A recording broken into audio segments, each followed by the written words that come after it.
What are we seeing and what are the broader kind of trends across the labour market impact?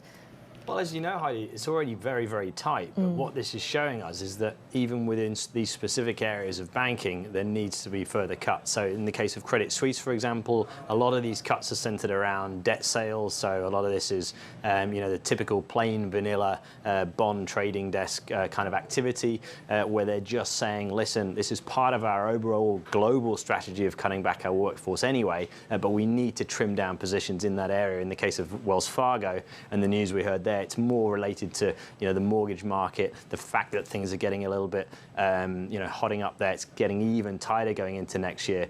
So they're wanting to bring back some staff overall headcount there. But of course, the broader picture is just that there's so much uncertainty heading into next year. Banks and indeed many other companies don't want to be left with too much fat around the edges.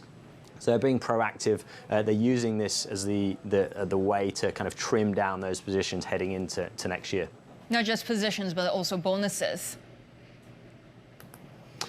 Well, of course, bonuses, Sherry, the hot topic and the much kind of watched area of focus when we get to the end of any calendar year and budgets start to get drawn up for next year. But the points made by the Jefferies CEO and president, I think, are quite pertinent because they use that phrase of it's going to be a difficult bonus season. And I think that tells you a lot, not just what's happening at Jefferies, but what's happening at banks globally, but also in this part of the world, is that a lot of these employees are not going to be able to go into this round of bonus season expecting the kind of pay rises that they might have got in the early part of this year. It's going to be particularly acute, I think, the problems in areas like M&A advisory. If you look at the Johnson Associates projections, they think those bonuses could be down in the order of 20% on what those kind of staff would have got this year. And indeed, in the underwriting area, it may be down by as much as 45%. So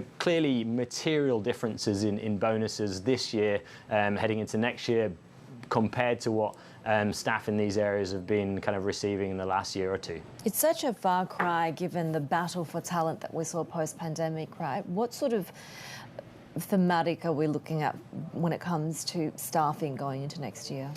Well, I think ultimately, Heidi, good people will continue to get looked after at the banks. So it's really a question of kind of how you have an overall strategy which continues to reward those top performers. A lot of cuts that we've seen at global investment banks at this time of the year generally fit into what they're doing most years. There's been a bit of a delay with the pandemic, so they haven't been doing it, but typically it's not uncommon for that bottom chunk of the workforce to get cut and money be given to the top performers. So we still have that broad structure going into next year, but especially in the US with the economy really going into a tough period, these companies don't want to be in the situation where they've got any fat left over in any of these areas. So I think it's a very tough environment really for banks now, and this is really a demonstration of that.